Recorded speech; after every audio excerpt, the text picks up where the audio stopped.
Commercial real estate underwriting looks like a wall of impenetrable math to a beginner, but the industry operates through a specific structural logic. Applying a 200-year-old framework allows you to deconstruct that logic into something navigable. Success in property investing is often gated by the assumption that you need an Ivy League MBA or a legacy background. The reality is that many of the most effective investors arrived with zero background in property. Consider the blueprint left by a man named Sequoia. In the early 1800s, he set out to create a writing system for the Cherokee Nation, despite having no formal education and no ability to read the English talking leaves he saw around him. Within a few years, he achieved near total literacy for his people. In both linguistics and commercial property, a lack of traditional literacy at the start is a hurdle, not a permanent ceiling on what you can master. Chapter 1. Breaking the Code. Because Sequoia couldn't read English, he didn't try to mimic its alphabet. He analyzed the structure of speech instead. He realized his language was built on repeating syllables, and he stripped the problem down to those core mechanics. This is the resulting syllabary, 85 unique symbols representing those specific phonetic sounds.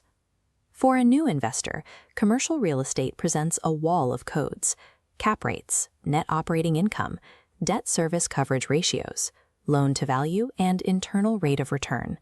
These acronyms hide simple arithmetic.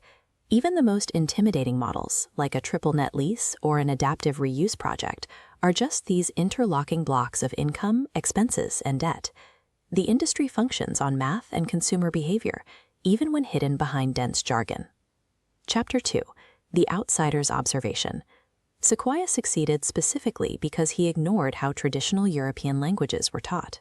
He focused purely on the utility of the tool, how it could bridge distance and time, and engineered his own version. Conventional real estate wisdom often traps investors into copying standard playbooks, leading them to buy exactly what everyone else is buying.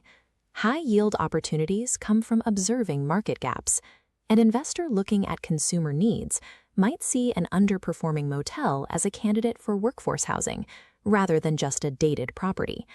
Others look at raw data to spot institutional shifts, like the rising demand for industrial outdoor storage, prioritizing the utility of land over the prestige of a building. The most resilient portfolios are built by those who prioritize these observations over legacy strategies. Chapter 3. Surviving the friction. Sequoia's first attempt was a failure. He tried to create a symbol for every single word, thousands of pictures that proved impossible to use. He endured accusations of witchcraft from his peers and ended up burning his work before starting over. Your first underwriting models will likely be messy. You might miss the mark on expense ratios or misjudge a local vacancy trend. Mastering this requires the patience to iterate, refining your criteria and adjusting your spreadsheets until the underlying logic becomes second nature.